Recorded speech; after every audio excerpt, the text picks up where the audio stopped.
नमस्कार दोस्तों, साहित्य की दुनिया में मैं मोनिका आपका स्वागत करती हूँ। तो जो आज कहानी हम सुनने जा रहे हैं उसका नाम है नए मेहमान, जो उदय शंकर भट्ट जी के द्वारा लिखी गई है। कहानी सुनाने से पहले एक निवेदन, अगर आपको हमारे चैनल पर पढ़ी गई कहानियाँ पसंद आती हैं तो कृपया कर चैनल को सब्सक्राइब करें, कहानी को लाइक करें, शेयर करें और कमेंट बॉक्स में कमेंट लिखकर अपने अमूल्य सुझाव हमें दें। तो चलिए शुरू करते हैं कहानी। गर्मी की ऋतु, रात के 8 बजे का समय। कमरे के पूर्व की ओर 2 दरवाजे, दक्षिण का द्वार बाहर आने जाने के लिए, पश्चिम का द्वार भीतर खुलता है। उत्तर की ओर एक मेज है जिस पर कुछ किताबें और अखबार रखे हैं। पास में ही 2 कुर्सियां रखी हैं।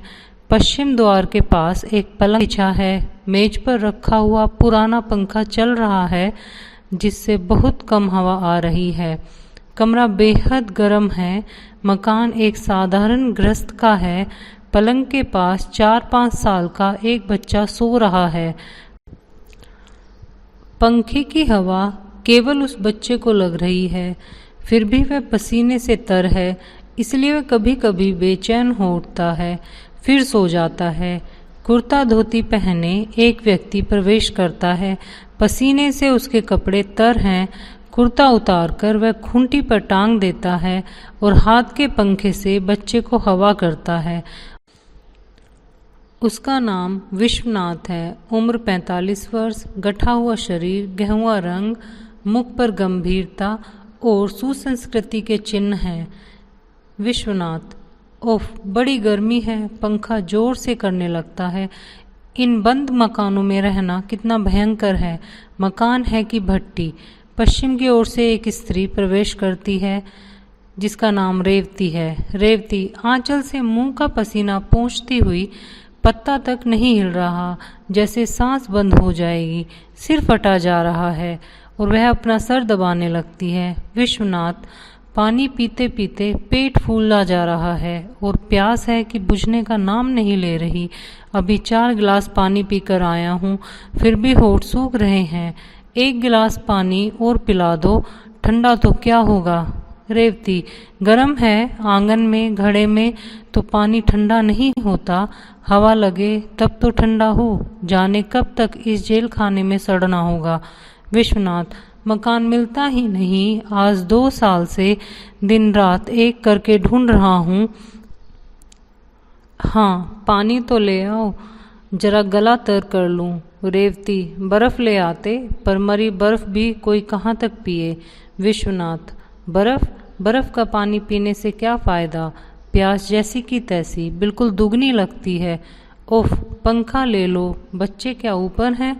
रेवती: रहने दो, तुम ही करो।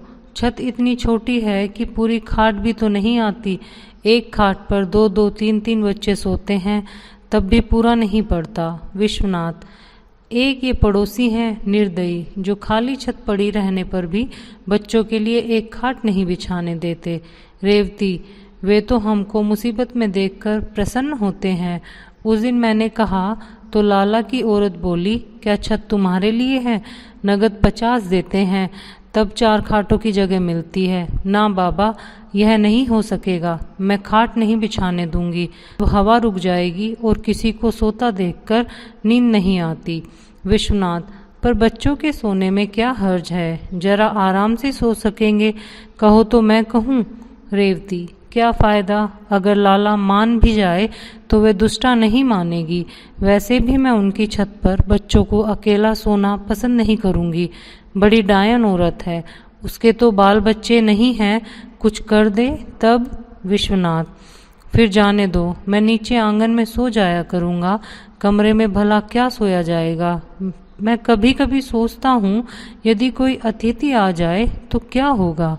रेवती: ईश्वर ना करे इन दिनों कोई मेहमान आए। मैं तो वैसे ही गर्मी के मारे मर रही हूँ। पिछले 15 दिन से दर्द के मारे सर फटा जा रहा है। मैं ही जानती हूँ कैसे रोटी बनाती हूँ। सारे शहर में जैसे आग बरस रही हो। यहाँ की गर्मी से ईश्वर बचाए। इसलिए यहाँ गर्मी में सभी संपन्न लोग पहाड़ों पर चले जाते हैं। रेवती चले जाते होंगे, गरीबों की तो मौत है। रेवती जाती है, बच्चा गर्मी से घबरा उठता है। विश्वनाथ जोर जोर से पंखा करता है। विश्वनाथ, इन सुकुमार बालकों का क्या अपराध है? इन्होंने क्या बिगाड़ा है? तमाम शरीर मारे गर्मी के उबल रहा है। रेवती पानी का गिलास लेकर आती है। रेवती, बड़ों का तो और भी बुरा हाल है, अब भी देह गर्म हो जाती है। विश्वनाथ पानी पीकर, उसने क्या कम बीमारी भोगी है? पूरे 3 महीने तो पड़ा रहा। वह तो कहो मैंने उसे शिमला भेज दिया, नहीं तो जाने क्या होता। रेवती, भगवान ने रक्षा की, देखा नहीं सामने वालों की लड़की को फिर से टाइड हो गया है और वह चल बसी। तुम कुछ दिनों की छुट्टी क्यों नहीं ले लेते? मुझे डर है कि कहीं कोई बीमार न पड़ जाए। विश्वनाथ, छुट्टी कोई दे तब ना, छुट्टी ले भी लूं तो खर्चे चाहिए। खैर तुम आज जाकर ऊपर सो जाओ, मैं आंगन में खाट डालकर पड़ा रहूँगा। बच्चों को ले जाओ, वह गर्मी में भुन रहा है। यह नहीं हो सकता, मैं नीचे सो जाऊंगी, तुम ऊपर छत पर जाकर सो जाओ। और ऊपर से भी क्या हवा आएगी, चारों तरफ दीवारें तप रही हैं, तुम ही जाओ ऊपर। विश्वनाथ, यही तो तुम्हारी बुरी आदत है, किसी का कहना नहीं मानोगी, बस अपनी ही हाँके जाओगी। 15 दिन से सर में दर्द हो रहा है, मैं कहता हूँ खुली हवा में सो जाओगी तो तबीयत ठीक हो जाएगी। रेवती, तुम तो व्यर्थ की जिद करते हो, भला यहाँ आंगन में तुम्हें नींद आएगी? बंद मकान, हवा का नाम नहीं, रात भर नींद नहीं आएगी, सवेरे काम पर जाना है। जाओ, मेरा क्या है, पड़ी रहूँगी। विश्वनाथ, नहीं, यह नहीं हो सकता, आज तो तुम्हें ऊपर सोना ही पड़ेगा, वैसे भी मुझे कुछ काम करना है। रेवती, ऐसी गर्मी में क्या काम करोगे?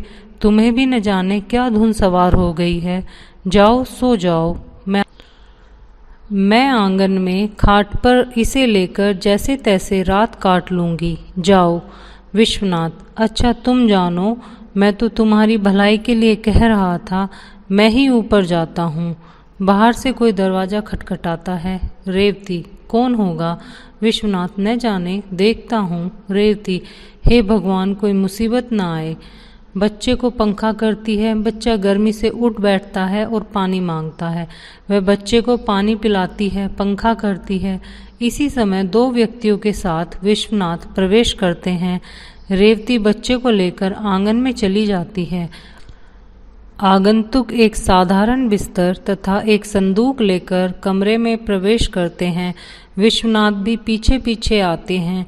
कमीजों के ऊपर काली बंडी, सिर पर सफ़ेद पगड़ियाँ, बड़े की अवस्था 35 और छोटे की 24, रंग सांवला, बड़े की मूछें मुंह को घेरे हुए थी, माथे पर सलवट, छोटे की अधकटी मूछ, लंबा मुख और बड़े बड़े दांत। दोनों मैली धोतियां पहने हैं। बड़े का नाम नन्हेमल और छोटे का बाबूलाल। इस हबड़ दबड़ में दोनों बच्चे ऊपर से उतर आते हैं और दरवाजे के पास खड़े होकर आगंतुकों को देखते हैं। विश्वनाथ बड़े लड़के से, प्रमोद जरा कुर्सी इधर खिसका दो। दूसरे अतिथि से, आप इधर खाट पर आ जाइए, जरा पंखा तेज कर देना। किरण पंखा तेज करती है, किंतु पंखा वैसे ही चलता है। नन्हेमल पगड़ी के पल्ले से मुंह का पसीना पोंछकर उसी से हवा करता हुआ, बड़ी गर्मी है, क्या कहें, पंडित जी पैदल चले आ रहे हैं, कपड़े तो ऐसे हो गए हैं कि निचोड़ लो। विश्वनाथ, जी आप लोग। बाबूलाल, चाचा मेरे कपड़े निचोड़ कर देख लो, एक लोटे से कम पसीना नहीं निकलेगा। धोती ऐसे चर्रा रही है जैसे पुरानी हो, पिछले दिनों नगद 100 रुपये देकर खरीदी थी। नन्हेमल, मोतीराम की दुकान से ली होगी, बड़ा मक्कार है। मैंने तो कुर्तों के लिए 6 गज मलमल मोल ली थी, 1.25 रुपये गज दी, जबकि नत्थामल के यहाँ 9.5 आने गज बिक रही थी। पंडित जी, गला सूखा जा रहा है, स्टेशन पर पानी भी नहीं मिला, मन करता है लेमन की 5-6 बोतलें पी जाऊं। बाबूलाल, मुझे कोई पिलाकर देखे, 10 में से कम नहीं पीऊँगा। बच्चे की ओर देखकर, क्या नाम है तुम्हारा भाई? प्रमोद। किरण, ठंडा ठंडा पानी पिलाओ दोस्त, प्राण सूखे जा रहे हैं। विश्वनाथ, देखो प्रमोद, कहीं से बर्फ मिले तो ले आओ। आप लोग, नन्हेमल, अपना लोटा कहाँ रखा है? थैले में ही है ना? बाबूलाल, बिस्तर में होगा चाचा, निकालूं क्या? और तो और बिस्तर भी पसीनों से भीग गया है। चाचा, मैं तो पहले नहाऊंगा, फिर जो होगा देखा जाएगा। हाँ, नहीं तो मुझे नहीं मालूम था यहाँ इतनी गर्मी है। नन्हेमल, देखते जाओ। हाँ साहब। विश्वनाथ, क्षमा कीजिए, आप कहाँ से पधारे हैं? नन्हेमल, अरे आप नहीं जानते, वह लाला संपत राम है ना, गोटे वाले, वह मेरे चचेरे भाई हैं। क्या बताएं साहब, उन बेचारों का कारोबार सब चौपट हो गया। हम लोगों के देखते देखते वह लाखों के आदमी खाक में मिल गए। यह लो मेरी बंडी, संदूक में रख दो। विश्वनाथ, कौन संपत राम? बाबूलाल, अरे वही गोटे वाले। लाओ ना चाचा, संदूक खोलकर बंडी रखते हुए। माल मसाला तो अंटी में है ना? नन्हेमल, नहीं, जेब में है, बंडी की जेब में है। अब डर की क्या बात है, घर ही तो है। जरा बीड़ी का बंडल तो दे दो मेरी जेब से निकाल कर। बाबूलाल, बीड़ी तो मेरे पास भी है, लो जरा भाई, दिया सलाई ले आना। किरण, अभी लाया। जाता है और लौटकर दिया सलाई देता है। दोनों बीड़ी पीते हैं। विश्वनाथ, मैं संपत राम को नहीं जानता। नन्हेमल, क्यों, वह तो आपसे मिले हैं। बाबूलाल, हाँ, उन्होंने कई बार मुझसे कहा और आपकी तो वह बहुत तारीफ करते हैं। पंडित जी, क्या मकान इतना ही बड़ा है? नन्हेमल, देख नहीं रहे, इसके पीछे एक कमरा दिखाई देता है। पंडित जी, इसके पीछे आंगन होगा और ऊपर छत होगी। शहर में तो ऐसे ही मकान होते हैं। किरण, विश्वनाथ से, माँ पूछती है खाना। नन्हेमल, क्यों बाबूलाल, पंडित जी, कस तो होगा, पर तुम जानो खाना तो खाना ही है। बाबूलाल, बस एक साग और पूरी। नन्हेमल, वैसे तो मैं पराठे भी खा लेता हूँ। बाबूलाल, अरे खाने की भली चलाई, पेट ही भरना है। शहर में आए हैं तो किसी को तकलीफ थोड़े ही देंगे। देखिए पंडित जी, जिसमें आपको आराम हो, हम तो रोटी भी खा लेंगे, कल फिर देखी जाएगी। नन्हेमल, भूख कब तक नहीं लगेगी, सारा दिन तो हो गया। बाबूलाल, नहाने का प्रबंध तो होगा पंडित जी, प्रमोद बर्फ का पानी लाता है। नन्हेमल, हाँ भैया, लाओ तो जरा, 1.5 लोटा पानी पीऊँगा। बाबूलाल, उतना ही मैं भी। दोनों गट गट करके पानी पीते हैं। किरण विश्वनाथ से धीरे से, फिर खाना। विश्वनाथ इशारे से, ठहर जा जरा। नन्हेमल पानी पीकर, आह, अब जान में जान आई। सचमुच गर्मी में पानी ही तो जान है। बाबूलाल, पानी भी खूब ठंडा है। वाह भैया, खुश रहो। नन्हेमल, कितने सीधे लड़के हैं।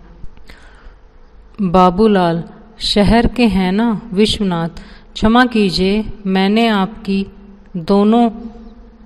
अरे पंडित जी, आप कैसी बातें करते हैं, हम तो आपके पास के हैं। विश्वनाथ, आप कहाँ से आए हैं? नन्हेमल, बिजनौर से। विश्वनाथ आश्चर्य से, बिजनौर से? बिजनौर, मैं तो गया हूँ, किंतु।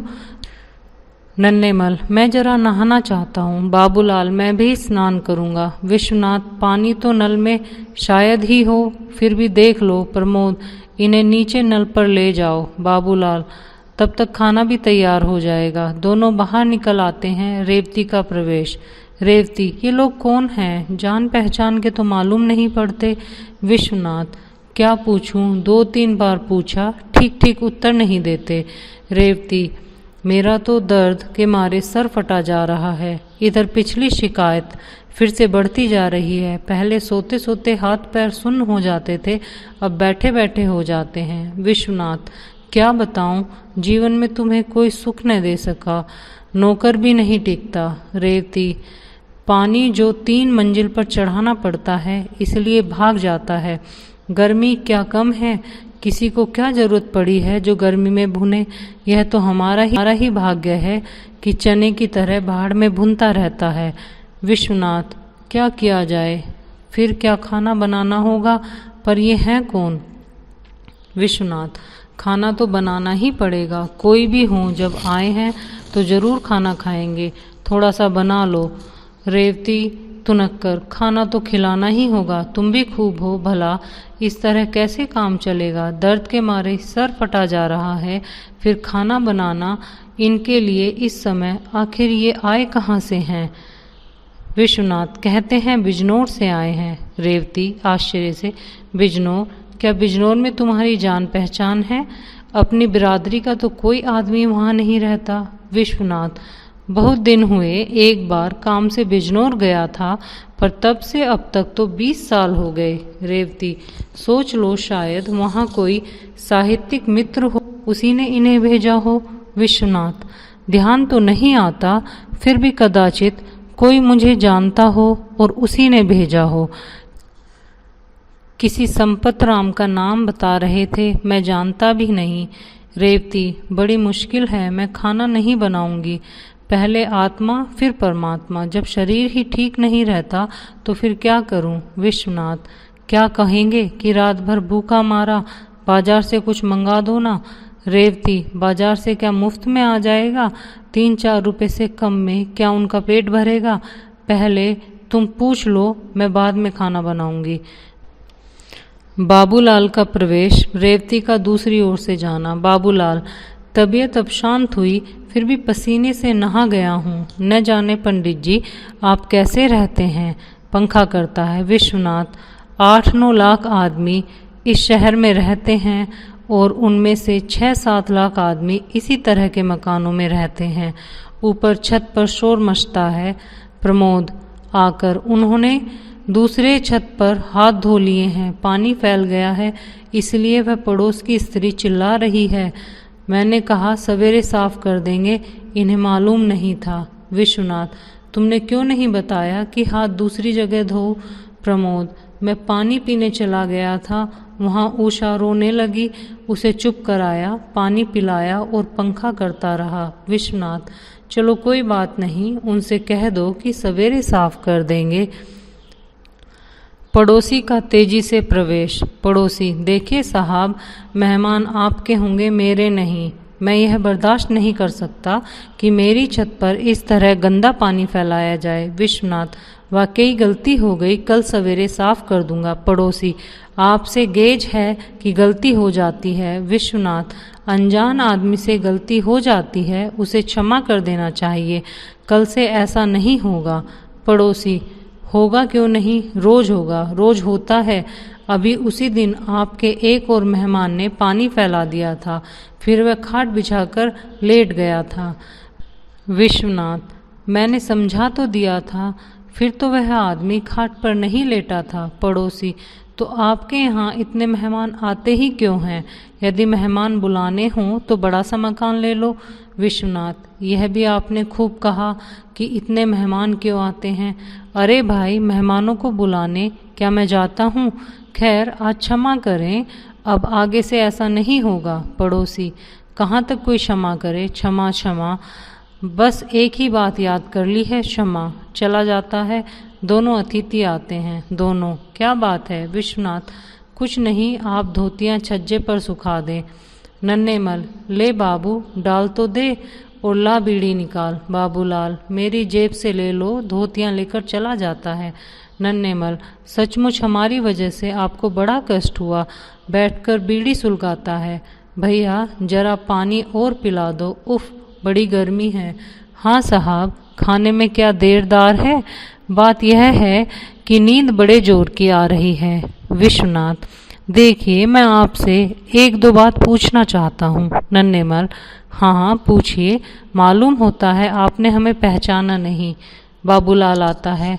विश्वनाथ, जी हाँ, बात यह है कि मैं बिजनौर गया तो अवश्य हूँ, पर बहुत दिन हो गए। नन्हेमल, तो क्या हर्ज है, कभी कभी ऐसा भी होता है, हम तो आपको जानते हैं, कई बार आपको देखा भी है। बाबूलाल, लाला भानामल की लड़की की शादी में आप नजीबाबाद गए थे। नन्हेमल, अरे दूर क्यों जाते हो, अभी पिछले साल आप नजीबाबाद गए थे। विश्वनाथ, हाँ, पिछले साल मैं लखनऊ जाते हुए 2-3 दिन के लिए जगदीश प्रसाद के दबाहट ठहरा था। नन्हेमल, हाँ, सेठ जगदीश प्रसाद के यहाँ हमने आपको देखा था। बाबूलाल, उनकी आटे की मिल है, क्या कहने हैं उनके, बड़े आदमी हैं, हम उन्हीं के रिश्तेदार हैं। विश्वनाथ, पर उनका तो प्रेस है। नन्हेमल, प्रेस भी होगा, उनकी एक बड़ी मिल भी है, अब एक और गन्ने की मिल बिजनौर में खुल रही है। बाबूलाल, अगले महीने खुल जाएगी। हाँ भैया, पानी ले लो। लो चाचा, पहले तुम पी लो। विश्वनाथ, तो आप कोई चिट्ठी विट्ठी तो लाए होंगे। दोनों सक पकाकर, चिट्ठी विट्ठी तो नहीं लाए। नन्हेमल, संपत राम ने कहा था कि स्टेशन से उतरकर सीधे रेलवे रोड चले जाना, वहाँ कृष्ण गली में वो रहते हैं।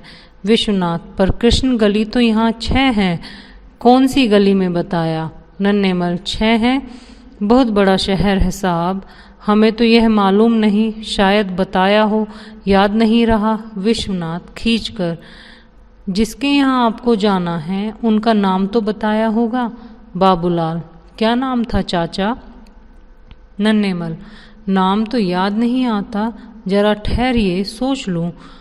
बाबूलाल, अरे चाचा, कविराज या कवि बताया था, मैं उस समय नहीं था, सामान लेने घर गया था, तुम्ही ने रेल में बताया था। नन्हेमल, हाँ साहब, कविराज बताया था, आप तो बेकार में शक में पड़े हैं, हम कोई चोर थोड़े ही हैं। बाबूलाल, चोर छिपे थोड़े ही रहते हैं। पंडित जी क्या बताएं, हमारे घर चलकर देख लें तो पता चलेगा कि हम भी। नन्हेमल, चुप, एक बीड़ी और निकाल बाबू। बाबूलाल, यह लो। विश्वनाथ, लेकिन मैं कविराज तो नहीं हूँ। दोनों चिल्लाकर, तो कवि ही बताया होगा साहब। नन्हेमल, हमें याद नहीं आ रहा, हमें तो जो पता दिया उसी के सहारे आ गए, नीचे आवाज़ लगाई और आप मिल गए, ऊपर चढ़ आए। पहले हमने सोचा होटल या धर्मशाला में ठहर जाएं, फिर सोचा घर के ही तो हैं, चलो घर चलें। विश्वनाथ, जिनके यहाँ आपको जाना है वह काम क्या करते हैं। नन्हेमल, काम, क्या काम बताया था बाबू। बाबूलाल, मेरे सामने तो कोई बात नहीं हुई, मैं तो सामान लेने चला गया था, आप तो पंडित जी हैं, शायद वैद्य हैं। नन्हेमल, हाँ याद आया, बताया था कि वैद्य हैं। विश्वनाथ, पर मैं तो वैद्य नहीं हूँ। प्रमोद, पिछली गली में एक कविराज वैद्य रहते हैं। विश्वनाथ, हाँ हाँ ठीक, कहीं आप कविराज रामलाल वैद्य के यहाँ तो नहीं आए हैं। दोनों उठकर, अरे हाँ, वही तो कविराज रामलाल। विश्वनाथ, शायद वह उधर के ही हैं। नन्हेमल, ठीक है साहब, ठीक है, वही हैं। मैं भी सोच रहा था कि आप न संपत राम को जानते हैं न जगदीश प्रसाद को। प्रमोद से, कहाँ है उन कविराज का घर। विश्वनाथ, जाओ इन्हें उनका मकान बता दो, मैं भीतर हो आऊँ। दोनों, चलो जल्दी चलो भैया। अच्छा साहब, राम राम। विश्वनाथ भीतर से ही, राम राम। रेवती, अब जान में जान आई, हाय सर फटा जा रहा है। नीचे से आवाज़ आती है, भले आदमी जाने कहाँ मकान लिया है, ढूंढते ढूंढते आधी रात हो गई। रेवती, फिर अरे, प्रसन्न होकर, अरे भैया आए हैं, आओ, तुमने तो खबर भी न दी। आगंतुक। रेवती, दोनों मिलते हैं विश्वनाथ से, पिछले 4 घंटे से बराबर मकान खोज रहा हूँ, क्या मेरा तार नहीं मिला। विश्वनाथ, नहीं तो कब तार दिया। आगंतुक, कल ही तो झांसी से दिया था, सोचा था कि ठीक समय पर मिल जाएगा, ओह बड़ी परेशानी हुई। रेवती, लो कपड़े उतार लो, पंखा करती हूँ। अरे प्रमोद, जा जल्दी से बर्फ ले आ, मामा जी को ठंडा पानी पिला, और देख नुक्कड़ पर हलवाई की दुकान खुली हुई होगी। आगंतुक, भाई बहुत बड़ा शहर है, वह तो कहो, मैं भी ढूंढ कर ही रहा, नहीं तो न जाने कहीं होटल या धर्मशाला में रहना पड़ता, बड़ी गर्मी है, मैं जरा नहाना चाहता हूँ। विश्वनाथ, हाँ हाँ अवश्य, सामने जाइए।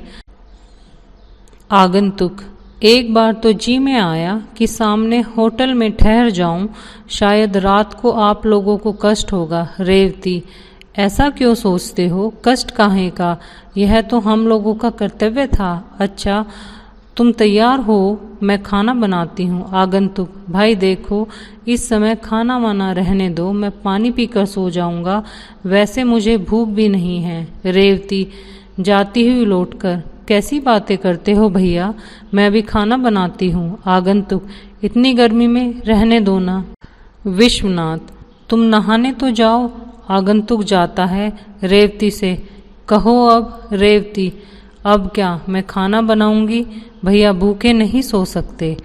इसी के साथ कहानी समाप्त होती है। कहानी सुनने के लिए आपका धन्यवाद।